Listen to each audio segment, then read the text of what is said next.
नमस्कार, जन टीवी देख रहे हैं आप। मैं श्वेता शर्मा आपके साथ। खबरों की शुरुआत से पहले एक नजर डालेंगे अभी की हेडलाइंस पर। कुंभ मेले को दिव्य और भव्य बनाने के लिए तैयारियां तेज। सीएम धामी ने 282.29 करोड़ की राशि की मंजूर। विकास योजनाओं को मिलेगी गति।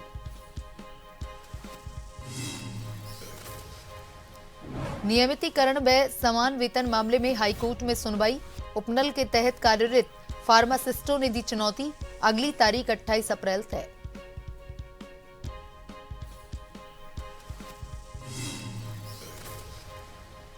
हरिद्वार पर्यटन विभाग चारधाम यात्रा की तैयारियों में जुटा। ऋषिकुल मैदान में ऑफलाइन रजिस्ट्रेशन के लिए लगेंगे काउंटर। 17 अप्रैल से शुरू होंगे पंजीकरण।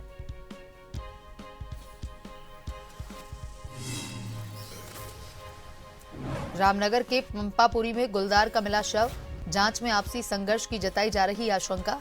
वन विभाग जुटा जांच में।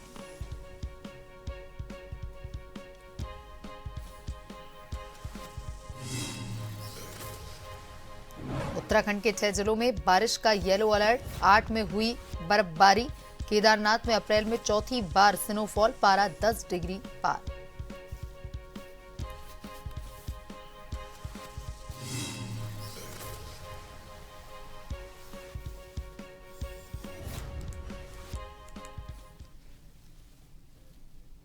और अब खबरें विस्तार से। सीएम पुष्कर सिंह धामी ने कुंभ मेला 2027 की तैयारियों और जिला योजनाओं के क्रियान्वयन को गति देने के लिए बड़ा फैसला लिया है। मुख्यमंत्री ने कुल 1200 करोड़ रुपए की धनराशि को मंजूरी दी है, जिससे प्रदेश में इंफ्रास्ट्रक्चर और विकास कार्यों को तेजी मिलेगी। कुंभ मेला 2027 को भव्य और व्यवस्थित बनाने के लिए सरकार ने अलग से योजनाओं को मंजूरी दी। इसके तहत विभिन्न विभागों की 28 महत्वपूर्ण योजनाओं पर काम किया जाएगा, ताकि मेले के दौरान आने वाले श्रद्धालुओं को बेहतर सुविधाएं मिल सके। इसके साथ ही राज्य के सभी जनपदों में विकास कार्यों को मजबूत करने के लिए जिला योजना के तहत भी बड़ा बजट आवंटित किया गया है। सरकार का फोकस संतुलित और समृद्ध विकास पर रखा गया है, जिससे हर जिले को लाभ मिल सके। कुंभ मेला 2027 के तहत अवस्थापना सुविधाओं के विकास में तेजी लाने के लिए 282.29 करोड़ रुपए की 28 योजनाओं को मंजूरी दी गई है।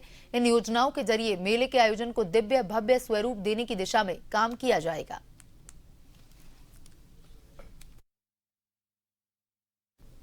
चारधाम यात्रा से पहले तैयारियों को लेकर के शासन स्तर पर सख्ती बढ़ गई है और वहीं मुख्य सचिव ने बुधवार को सचिवालय में उच्च स्तरीय बैठक कर सभी विभागों से तैयारी की अपडेट ली और व्यवस्थाएं समय पर पूरी करने के निर्देश दिए। बैठक में स्पष्ट किया गया कि यात्रा मार्गों पर जाम, लैंडस्लाइड और अन्य बाधाओं से निपटने के लिए पहले से प्लानिंग जरूरी है। इसके तहत संवेदनशील स्थानों की पहचान कर वहां पुलिस बल की तैनाती और वैकल्पिक इंतजाम सुनिश्चित करने को कहा गया। मुख्य सचिव ने कहा कि श्रद्धालुओं को किसी भी स्थिति में परेशानी नहीं होनी चाहिए। इसके लिए ट्रैफिक, मौसम और मार्ग की स्थिति की जानकारी लगातार SMS और वॉकी टॉकी के जरिए उपलब्ध करवाने के निर्देश दिए गए। मुख्य सचिव ने पुलिस विभाग को जाम वाले स्थानों पर स्लाइडिंग जोन चिन्हित करने के निर्देश दिए। उन्होंने कहा कि मार्ग बाधित होने की स्थिति में बड़े होल्डिंग एरिया विकसित किए जाएं, जहां यात्रियों के रुकने और भोजन की पूरी व्यवस्था हो।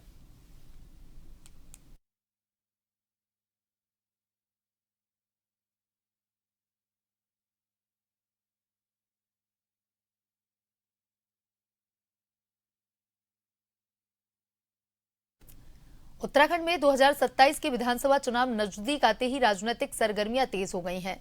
जागेश्वर विधानसभा क्षेत्र के अंतर्गत ग्राम पंचायत खोड़ी में ग्राम प्रधान सुनीता देवी के नेतृत्व में सैकड़ों सामाजिक कार्यकर्ताओं और मातृशक्ति ने भारतीय जनता पार्टी की सदस्यता ग्रहण की। जागेश्वर विधायक मोहन सिंह मेहरा और जिला पंचायत अध्यक्षा हेमा ने सैकड़ों सामाजिक कार्यकर्ताओं और मातृशक्ति को भाजपा का पटका पहना करके फूल मालाओं से स्वागत करते हुए पार्टी की प्राथमिक सदस्यता दिलाई। भाजपा में शामिल हुए कार्यकर्ताओं ने कहा कि वे पार्टी की रीति नीति और प्रधानमंत्री मोदी और मुख्यमंत्री पुष्कर सिंह धामी द्वारा किए जा रहे विकास कार्यों से प्रभावित होकर भाजपा की सदस्यता ले रहे हैं। जागेश्वर विधायक मोहन सिंह मेहरा ने कहा कि क्षेत्र में भाजपा की नीतियों और विकास कार्यों के प्रति लोगों का विश्वास लगातार बढ़ रहा है, जिसका परिणाम है कि बड़ी संख्या में लोग पार्टी से भारतीय जनता पार्टी की सदस्यता ले रहे हैं।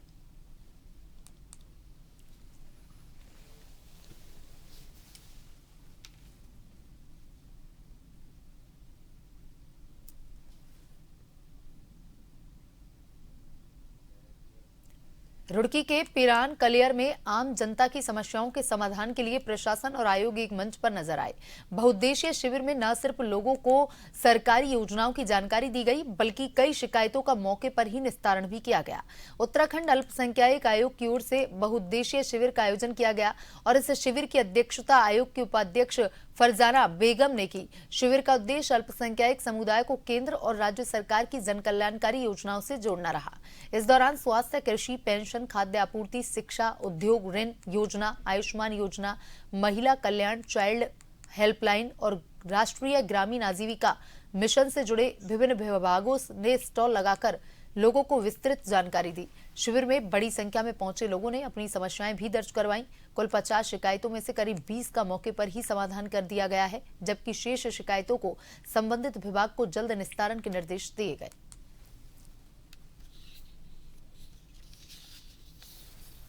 कम से कम 50 तो समस्या आई हैं, जिसमें से सफाई की बहुत ज़्यादा थी, राशन कार्ड को लेके थी, शौचालय को लेके थी। उसमें से करीब 15-20 की जो है समस्या दूर कर दी गई।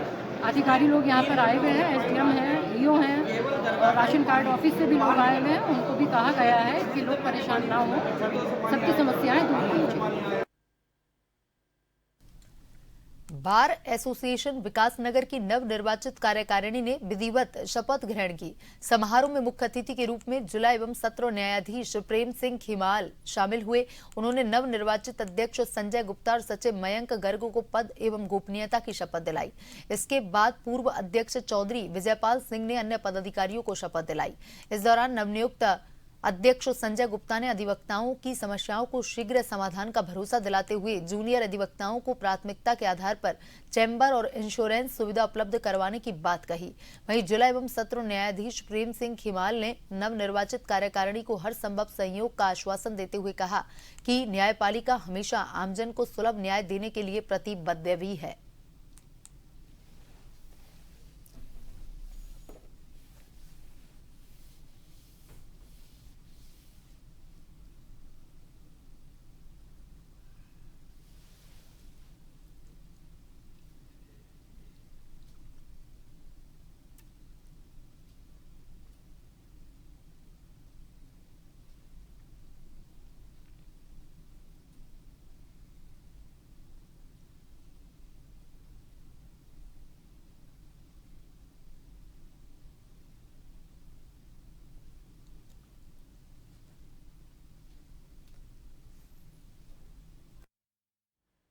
जनपद देहरादून के विकासनगर ऑफलाइन कोर्ट में विकासनगर बार एसोसिएशन का आज शपथ ग्रहण समारोह था, जिसमें नवनिर्वाचित हमारे सभी कार्यकारिणी के सदस्य, अध्यक्ष जी, उपाध्यक्ष सभी लोग यहाँ हैं। तो ये बहुत खूबसूरत शपथ ग्रहण समारोह हुआ है, जिसमें मैं नवनिर्वाचित सभी पदाधिकारियों को शुभकामना देता हूँ, इनके भविष्य की उज्जवल कामना करता हूँ। विकासनगर बार एसोसिएशन की भी बहुत बहुत प्रशंसा करते हुए कि उन्होंने बहुत बेहतरीन कार्य किया है इस वर्षों में। आगे भी जो है विकासनगर के जो है सम्मानित अधिवक्ता गण के लिए पूरी अपनी ईमानदारी से, प्रमुखता से जो है कार्य करेंगे और वादकारियों के हितों में काम करेंगे। आज हमारी जो कार्यकारिणी हम लोगों ने इस बात की शपथ ली है कि हम लोग बार एसोसिएशन के अध्यक्ष, सचिव या कार्यकारिणी के रूप में जितने हमारे लगभग 600 अधिवक्ता इस समय विकासनगर में हैं, हम लोग उनके लिए हर संभव जो जो उनकी आवश्यकताएं हैं, जैसे हमारे यहाँ अभी तक पूरे हिंदुस्तान के अंदर वकीलों के लिए कहीं इंश्योरेंस की व्यवस्था नहीं है, हम लोग प्रयास करेंगे हम हर अधिवक्ता को इंश्योरेंस दे सके। वैसे हमारी बार एसोसिएशन ऐसी एसोसिएशन है, हम हर अधिवक्ता, किसी भी अधिवक्ता की आकस्मिक मृत्यु हो जाती है या कैसी भी मृत्यु, हम लोग उन्हें 5 लाख रुपए अपनी बार की ओर से देते हैं। उत्तराखंड हाईकोर्ट ने नियमितीकरण और समान वेतन दिए जाने के मामले की अगली सुनवाई के लिए 28 अप्रैल की तिथि नियत की है। मुख्य न्यायाधीश मनोज कुमार गुप्ता और न्यायमूर्ति सुभाष उपाध्याय की खंडपीठ के समक्ष मामले की सुनवाई हुई। दीपक कुमार और अन्य ने हाईकोर्ट में स्पेशल अपील दायर कर कहा था कि उन्हें उपनल के माध्यम से संविदा पर फार्मासिस्ट के रूप में नियुक्त किया गया था। पिछले 10 वर्षों से अधिक समय से कार्यरत हैं। अपील में कहा गया है कि अब वेतनमान के न्यूनतम स्तर पर नियमितीकरण के लिए उनका दावा लंबित था। तब चयन बोर्ड ने इन पदों को न भरने के लिए विज्ञापन जारी किया था, जिसे हाईकोर्ट में चुनौती दी गई है।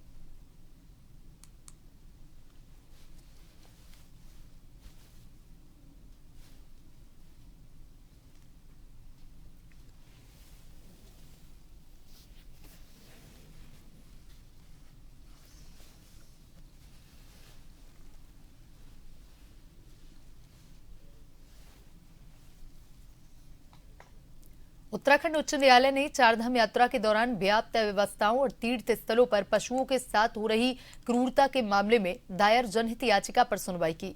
अदालत ने राज्य सरकार को जारी की गई मानक संचालन प्रक्रिया एसओपी में पुनः संशोधन करने का आदेश दिया है।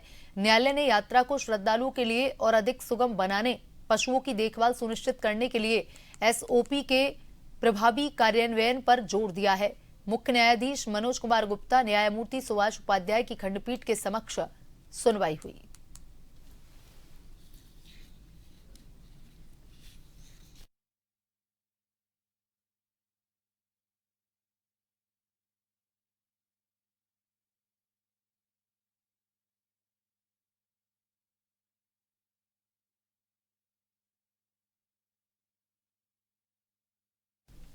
चारधाम यात्रा के ऑफलाइन रजिस्ट्रेशन को लेकर के हरिद्वार में पर्यटन विभाग जोर शोर से तैयारियों में जुटा है। यहां ऋषिकुल मैदान में ऑफलाइन रजिस्ट्रेशन काउंटर लगाए जाएंगे, जिसके लिए बड़ा पंडाल लगाया जा रहा है। पिछले साल की तरह इस बार भी 20 काउंटरों पर ऑफलाइन रजिस्ट्रेशन हो सकेगा, जिसमें महिलाओं और विदेशी नागरिकों के लिए अलग से काउंटर बनाए गए हैं। वहीं रजिस्ट्रेशन सेंटर पर चारधाम यात्रियों के लिए बैठने की व्यवस्था, पानी और टॉयलेट जैसी व्यवस्थाएं की जा रही हैं।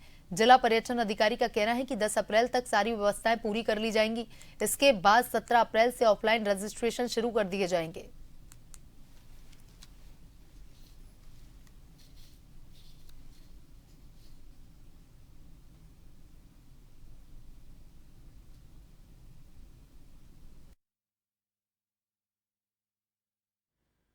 मैदान में चारधाम यात्रा के पंजीकरण, ऑफलाइन पंजीकरण की तैयारियां पूर्ण कर ली गई है और 10 तारीख से हमारा जो है वहाँ पे 100% कार्य पूर्ण हो जाएगा, जिसमें कि हम लोग 20 काउंटर लगा रहे हैं, जिसमें महिलाओं के लिए, पुरुष के लिए और विदेशी नागरिकों के लिए जो है पृथक से जो है काउंटर बनाए जाएंगे और वर्तमान में जो है कार्य वहाँ पर चल रहा है। हमारा 20 टॉयलेट्स वहाँ पे बन चुके हैं और 10 तारीख के बाद वो फंक्शनल हो जाएंगे और 10 के बाद जो है सारी व्यवस्था हमारी सुचारू हो जाएगी। वन प्रभाग के अंतर्गत रिंगोड़ा ब्लॉक के पंपापुरी क्षेत्र में एक नर गुलदार का शव मिलने से हड़कंप मच गया। आबादी के नजदीक मिले इस शव को लेकर के वन विभाग सतर्क हो गया है। शुरुआती जांच में आपसी संघर्ष की आशंका जताई जा रही है, लेकिन असली वजह पोस्टमार्टम रिपोर्ट के बाद ही साफ होगी। रेंज अधिकारी शेखर तिवारी ने बताया कि मृत गुलदार नर है और उसकी उम्र करीब 1.5 साल आकी जा रही है। उन्होंने कहा कि इस क्षेत्र में टाइगर की मूवमेंट भी अक्सर देखी जाती है, ऐसे में हर पहलू को ध्यान में रखते हुए जांच की जा रही है।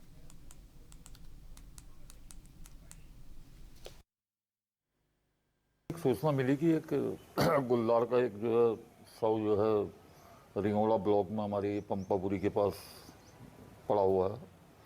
हम लोग तुरंत वहाँ पर मौके पर गए तो देखा कि इसमें कुछ नाखूनों के खरोंच के निशान जो हैं पाए गए हैं, तो उसको हम जो है वहाँ से हमने उसको ला के यहाँ पर रख दिया है तथा उसकी पोस्टमार्टम की कार्यवाही हम लोग कर रहे हैं। राष्ट्रीय आपदा प्रबंधन प्राधिकरण और उत्तराखंड राज्य आपदा प्रबंधन प्राधिकरण के संयुक्त तत्वाधान में चारधाम यात्रा के दौरान आपदा प्रबंधन और आकस्मिकताओं से निपटने के लिए टेबल टॉप एक्सरसाइज आयोजित की गई। एनडीएमए के सदस्य कृष्णा एस वत्स ने इस अभ्यास की अध्यक्षता करते हुए राज्य सरकार की तैयारियों की सराहना की। यात्रा के हर पहलू को सुरक्षित बनाने के लिए दिशा निर्देश दिए। इस दौरान उन्होंने कहा कि चारधाम यात्रा केवल उत्तराखंड के लिए ही नहीं बल्कि पूरे देश के लिए महत्वपूर्ण आयोजन है। उन्होंने जोखिम आकलन को बहुआयामी बनाने, संवेदनशील स्थलों की पहचान कर ठोस कार्य योजना तैयार करने और यात्रियों को समयबद्ध चेतावनी संदेश पहुंचाने पर बल दिया। इसके साथ ही impact based forecasting, real time traffic और क्राउड मॉनिटरिंग, हेलीकॉप्टर और मोबाइल हेल्थ यूनिट्स जैसी सुविधाओं को और सुदृढ़ करने के निर्देश दिए।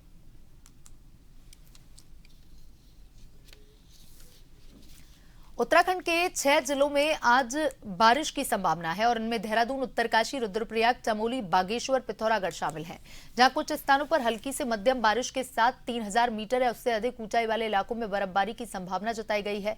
वहीं राज्य के अन्य पर्वतीय जिलों में भी कहीं कहीं हल्की बारिश और गर्जना देखने को मिल सकती है, जबकि मैदानी क्षेत्रों में मौसम शुष्क रहने की संभावना है। मौसम विभाग ने पर्वतीय जिलों के लिए येलो अलर्ट जारी करते हुए चेतावनी दी है कि कुछ स्थानों पर आकाशीय बिजली चमक सकती है और 30 से 40 किलोमीटर प्रति घंटे की रफ्तार से तेज हवाएं चल सकती हैं।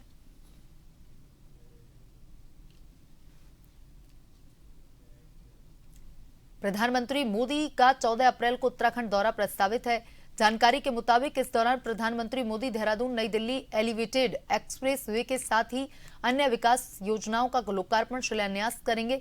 प्रधानमंत्री मोदी के दौरे को लेकर शासन और पुलिस प्रशासन तैयारियों में जुटा है।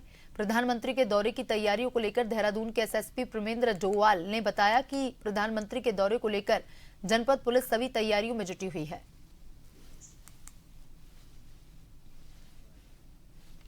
माननीय प्रधानमंत्री जी की दौरे को लेके जनपद पुलिस लगातार अपनी तैयारियों में मूर्त रूप देने के लिए पूरी तरीके से लगी हुई है, जिसमें जो ड्यूटी का जो लगाए जाना, ड्यूटी के साथ साथ जो हमारे अन्य जो कार्रवाई है, कॉम्बिंग की अन्य कार्रवाई पर लगातार हम लोग कर रहे हैं। ट्रैफिक का जो मैनेजमेंट है, ट्रैफिक डायवर्जन प्लान, वो भी हमारी ओर से बनाए जा रहे हैं, ताकि जो भी आगामी पीएम विजिट के समय जो आने वाली जो चुनौतियां हैं, खासकर वो ट्रैफिक से रिलेटेड हो या फिर भीड़ नियंत्रण से रिलेटेड हो, उसको हम गंभीरता से और पूरी ताकत से उसको कर सकें। इसके लिए हमारी तैयारियां लगभग पूर्णता की ओर है और इसको जल्दी ही जो हमारी जो ड्यूटियों का जो असाइनमेंट है वो जल्दी पूरा कर लिया जाएगा। मंडावली स्थित कार्यालय से हरियाणा के पूर्व कैबिनेट मंत्री करतार सिंह भड़ाना द्वारा खाटू श्याम की निःशुल्क यात्रा के लिए 10 बसों को रवाना किया गया। उत्तराखंड के पूर्व कैबिनेट मंत्री स्वामी यतेश्वरानंद ने बसों को हरी झंडी दिखाकर यात्रा की शुरुआत करवाई और इस यात्रा में करीब 600 श्रद्धालु शामिल हुए। यह भड़ाना द्वारा आयोजित तीसरी निःशुल्क यात्रा है, जिसे लेकर मंगलोर विधानसभा क्षेत्र के गांवों में खासा उत्साह देखने को मिला।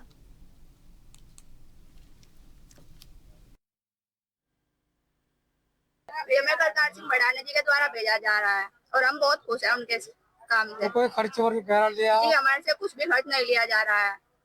निःशुल्क यात्रा है। जी, निःशुल्क यात्रा है और हम बहुत खुश हैं। करतार सिंह भड़ाना जी के नेतृत्व में इस क्षेत्र से खाटू श्याम के दर्शन करवाने के लिए इस क्षेत्र की जनता को भेज रहे हैं। आज में जो भी हमारे साथी, हमारी माताएं, बहनें आज जिस यात्रा में गए हैं, मैं उनको शुभकामना देता हूं, बधाई देता हूं और उनकी यात्रा मंगलमय हो, आनंदमय हो। मैंने बहुत सारे नेता देखे हैं, चुनाव हारने के बाद क्षेत्र में आते तक भी नहीं, वो तो तन मन धन से जनता की सेवा कर रहे हैं। रामनगर में अचानक से बदले मौसम ने किसानों की मुश्किलें बढ़ा दी हैं। तेज बारिश ने खेतों में खड़ी फसलों को नुकसान पहुंचाया, जिससे किसानों के सामने आजीविका का संकट खड़ा हो गया है और इसी मुद्दे को लेकर कांग्रेस कार्यकर्ताओं ने तहसील मुख्यालय पर जोरदार प्रदर्शन किया। सरकार से तुरंत राहत देने की मांग उठाई। रामनगर क्षेत्र में बीते दिनों हुई तेज बारिश ने किसानों की महीनों की मेहनत पर पानी फेर दिया। खेतों में तैयार खड़ी फसलें पूरी तरह से बर्बाद हो गईं। जिन फसलों से किसानों को उम्मीद थी, वही अब उनकी चिंता का कारण बन गई।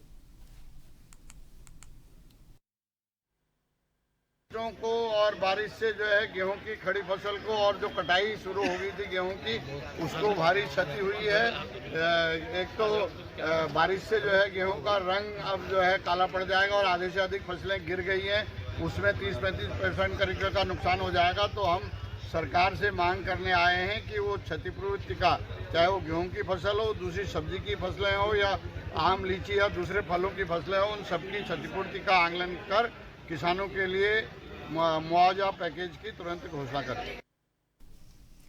देश में होने वाली जनगणना 2027 को लेकर के तैयारियां अब तेज हो गई हैं।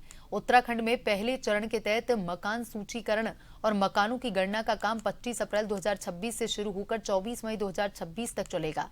उत्तराखंड में पहले चरण के तहत 25 अप्रैल से 24 मई 2026 तक घर घर जाकर मकान सूचीकरण और गणना का कार्य किया जाएगा और इसके लिए 10 अप्रैल से 24 अप्रैल तक पूर्व सूचीकरण का कार्य भी चलेगा। वहीं दूसरे चरण में जनसंख्या गणना 9 फरवरी 2027 से 28 फरवरी 2027 तक कराई जाएगी। कार्य अवधि है सेल्फ इन्यूमरेशन की, वो 10 अप्रैल 2026 से, यानी कि आज से 2 दिन बाद, परसों से प्रारंभ होगी और 24 अप्रैल तक है और ये वॉलंटरी है। तो इस सुविधा के अंतर्गत जो हमारे परिवार हैं वो प्रथम बार वेब पोर्टल का एड्रेस भी हम प्रेस नोट में आपको दे देंगे, se.census.gov.in के माध्यम से स्वयं अपनी जानकारी दर्ज करने का विकल्प इसमें उपलब्ध कराया गया है और उसमें प्रश्न पत्रों की भी आप चाहेंगे तो लिस्ट भी आपको मिल जाएगी। जो प्रश्न उसमें हैं, स्वगणना के लिए परिवार के मुखिया का नाम और मोबाइल नंबर दर्ज करना उसमें अनिवार्य होगा, उसके उपरांत उसका रजिस्ट्रेशन होगा। और इसमें एक बात बता दें, क्योंकि वो जनता की जानकारी के लिए पहले से देना जरूरी होता है, कि एक मोबाइल नंबर का उपयोग केवल एक ही परिवार के लिए किया जा सकता है और पंजीकरण के समय दर्ज किया गया परिवार के मुखिया का नाम बाद में नहीं बदला जाएगा। बुलेटिन में अभी तक के लिए इतना ही। बने रहिए जन टीवी के साथ। नमस्कार।